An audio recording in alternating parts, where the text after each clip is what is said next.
Bonjour. La vidéo d'aujourd'hui porte sur les ondes mécaniques progressives destinées aux élèves de deuxième année bac scientifique.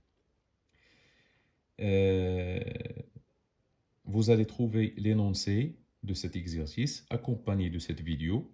Donc, il suffit de stopper la vidéo et screener l'énoncé pour travailler soigneusement.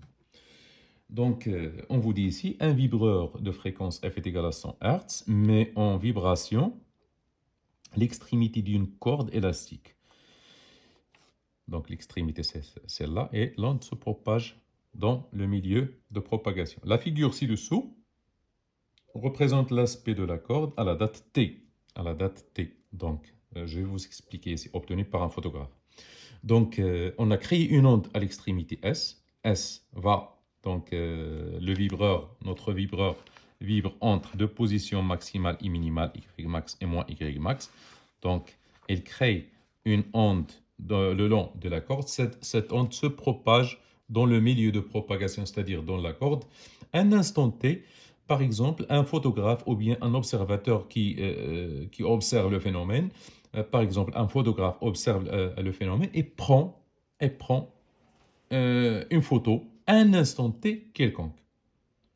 Donc, l'instant T quelconque. Donc, par exemple, il peut prendre une autre photo, par exemple, quand l'onde arrive ici, ou bien arrive ici, ou bien arrive ici. Il est libre de prendre la photo à un instant quelconque de son choix.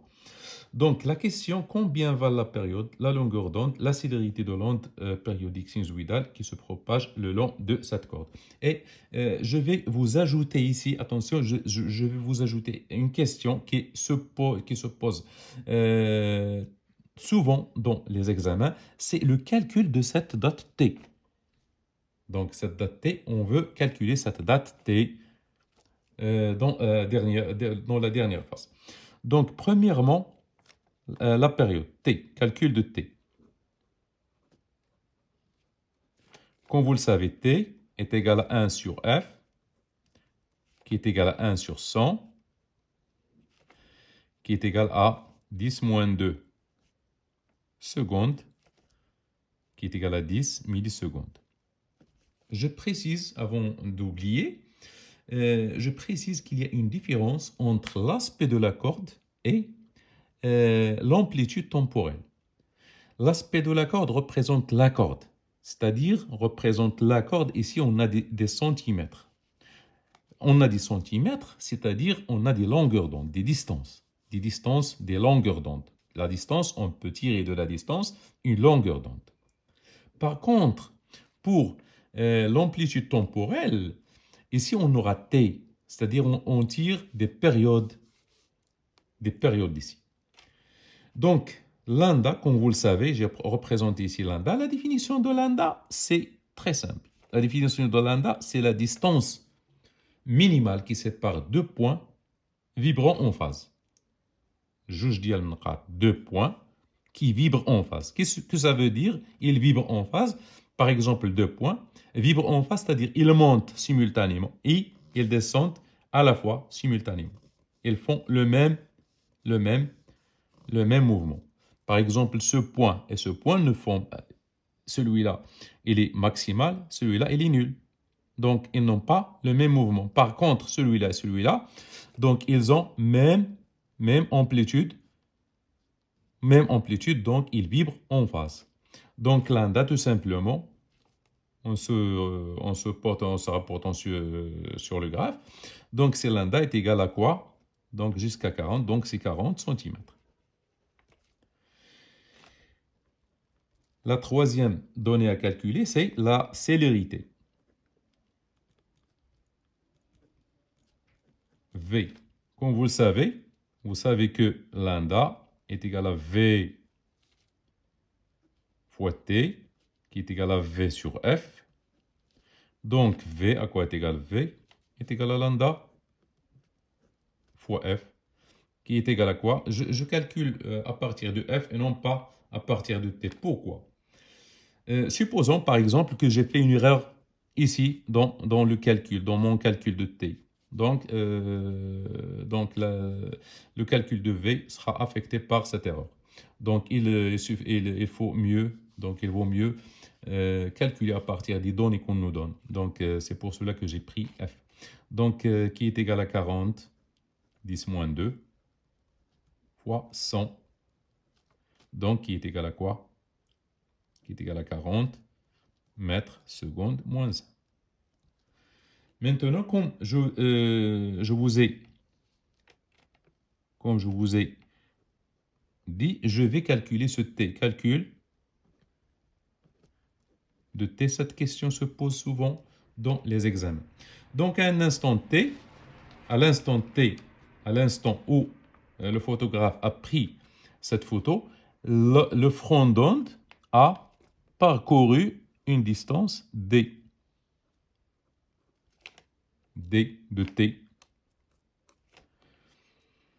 Donc, à l'instant t, le front d'onde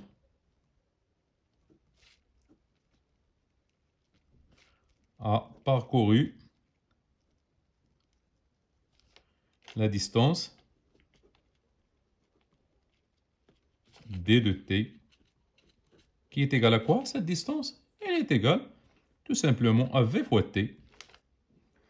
Donc cette distance, elle est connue, c'est 50. Donc t à quoi est égal? Est égal à d de t sur v, tout simplement, qui est égal à 50, 10 moins 2, sur 40 mètres par seconde. Donc c'est t à quoi est égal? On a trouvé t qui est égal à 0,0125 secondes, ou bien est égal à 12,5 secondes. Donc on passe à la question numéro 2. Concernant la deuxième question, on vous demande à la date t, l'extrémité de la lame est à sa position la plus haute, représenter l'aspect de la corde aux dates T1, T2, T3 et T4. Donc, il ne faut pas confondre ici. Il faut... Sachez bien que tous les points du milieu de propagation, c'est-à-dire ici la corde, reproduisent le même mouvement de la source S, mais à t égale à 0, non pas à l'instant t. Ici, on vous donne à l'instant t, on vous dit dans la question, à la date t, l'extrémité. Donc, ça n'a pas d'importance ici. Pourquoi? Parce qu'on sait déjà le mouvement, c'est-à-dire le mouvement de S à t est égal à 0 à partir de la corde. Comment savoir le mouvement de S à partir de l'aspect de la corde? Il suffit tout simplement de faire une translation. On connaît, c'est-à-dire la position de la source, ou bien le mouvement de la source à t est égal à 0, à partir du point du front d'onde, c'est-à-dire M, le front d'onde M. C'est à partir de ce point qu'on peut déterminer c'est-à-dire le mouvement de S à t est égal à 0. Comment faire? C'est très simple. Il faut tout simplement faire une translation de ce schéma, une petite translation avec, par exemple, dans le mouvement, dans le sens de propagation. Une petite translation. Donc, si on fait une translation à partir d'ici, donc voilà, comme vous voyez. Donc, à partir de cette translation, on voit que le point M, qui était ici à l'instant t, va augmenter, va être ici, donc va augmenter vers le haut. Le mouvement de M va être dans le haut. Et on sait que chaque point reproduit le mouvement de S à t égale à 0. Donc, si M augmente vers le haut, donc à t égale à 0, S reproduit le même mouvement, c'est-à-dire elle s'est élevée en haut.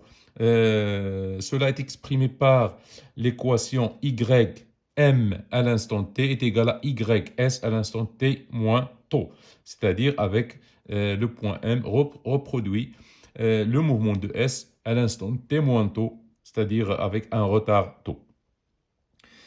Donc on nous demande ici L'aspect de la corde à l'instant t est égal à quoi? À l'instant t est égal à t1, c'est-à-dire t1, qui est égal à quoi? Il est égal à t plus 0,0025 secondes.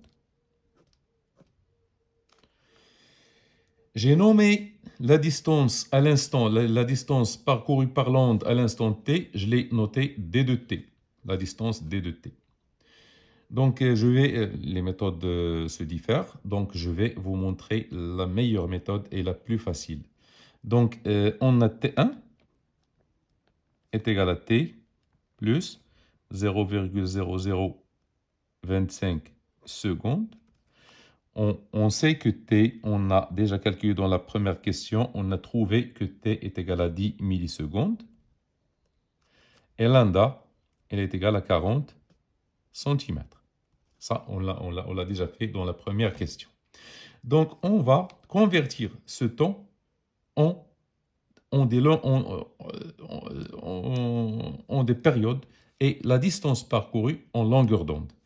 Donc, 0,025 secondes n'est que t sur 4, la période sur 4. Donc, il est égal à 2,5 millisecondes. C'est là, c'est millisecondes. 2,5 millisecondes, c'est 10 sur 4. 10 sur 4 est égal à 2,5. Donc, ça, elle est égale à t plus t sur 4, tout simplement.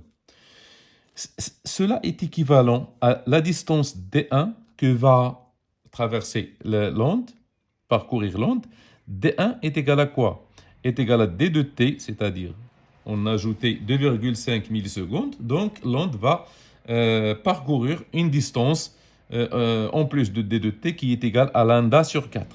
Pourquoi? Car lambda, on a toujours t ou bien lambda est égal à c ou bien cv fois t. cv fois t, comme vous le savez, lambda est proportionnel à t. Donc, à chaque lambda correspond à t. Lambda sur 2 correspond à t sur 2. Lambda sur 4 correspond à t sur 4. Donc, t sur 4. Donc, à quoi est égal? D c'est quoi? C'est 50. 50 centimètres plus quoi? Plus lambda sur 4 plus 10, qui est égal à quoi? Qui est égal à 60 centimètres. Voilà. Donc, l'onde a parcouru 60 centimètres. Donc, ici, on va... Les autres points après 60 n'ont pas encore... L'onde n'a pas encore arrivé à ces points au-delà de 60. Donc, ils sont immobiles. Ils ne vibrent pas. Donc, ils sont immobiles, ces points. Et comme on le sait, 7 points, lorsque l'onde arrive à 7 points, il fait comme a fait S à t est égal à 0. Il reproduit le mouvement de S. Donc, S a monté vers le haut, a vibré vers le haut. Donc, ce point-là va encore vibrer vers le haut, va augmenter vers le haut. Et du coup, on aura ce... Voilà. Donc, S va se trouver en haut. Donc, S vibre entre Y max et moins Y max. Donc, elle monte et elle descend. Donc, elle va vibre entre deux positions maximales. Donc, pour T2 est égal à T plus 0,05 secondes. Donc, de la même manière, T2 est égal à T plus 0,05 secondes. 0,5, donc c'est 5 millisecondes et qui correspond à T sur 2. Donc, qui est égal à T plus T sur 2. Du coup, puisque lambda est proportionnel à T, donc la distance D2 que va parcourir l'onde, elle est égale à quoi? Elle est égale à D de T, qu'on a noté D de T à 50, plus lambda sur 2. Donc, à quoi est égal? Donc, c'est 50 plus 20 qui est égal à 70 cm. De la même manière, les points après 70 n'ont pas encore subi de déformation. L'onde vient juste d'arriver à 70, donc il ne vibre pas. Donc de la même façon, quand l'onde arrive à l'instant, c'est-à-dire à la distance 70, elle va augmenter, ce point va augmenter, va faire comme a fait S à t égale à 0. Donc voilà. Voilà. Et S va se trouver dans l'état, dans l'amplitude minimale. Pour T, la distance T4 est égale à quoi? Est égale à 0, est égale à T plus 0,075, je pense. 75 secondes. Donc, qui est égal à quoi? 0,075 secondes, c'est 7,5 millisecondes. Et correspond à T sur 4, qui est égal à T, 3T sur 4. 3T sur 4. Donc, il est égal à T plus 3T sur 4, ce qui est équivalent à D3, c'est D3 ici, D3 qui est égal à quoi? Est égal à D de T, qui est égal à 50, plus 3 lambda sur 4 et 3 lambda sur 4, c'est-à-dire 50, plus 30, qui est égal à 80 centimètres. Donc, de la même manière, 80, après 80, les points sont au repos. L'onde n'est pas encore arrivée. Donc, il vient juste d'arriver à ce point-là. Et elle va faire la même chose que S à l'instant T est égal à 0. On va retrouver S qui revient. Donc, S, comme vous le savez. Donc, ici, à T, c'est-à-dire à 50, à T est égal à... Donc ici, T est égal à 10 plus T sur 4. Donc il a été ici. Donc il vibre entre ces deux positions. Donc entre ces deux positions. Donc pour T, c'est la même chose. Pour T est égal à 0,010 secondes. Merci pour votre attention.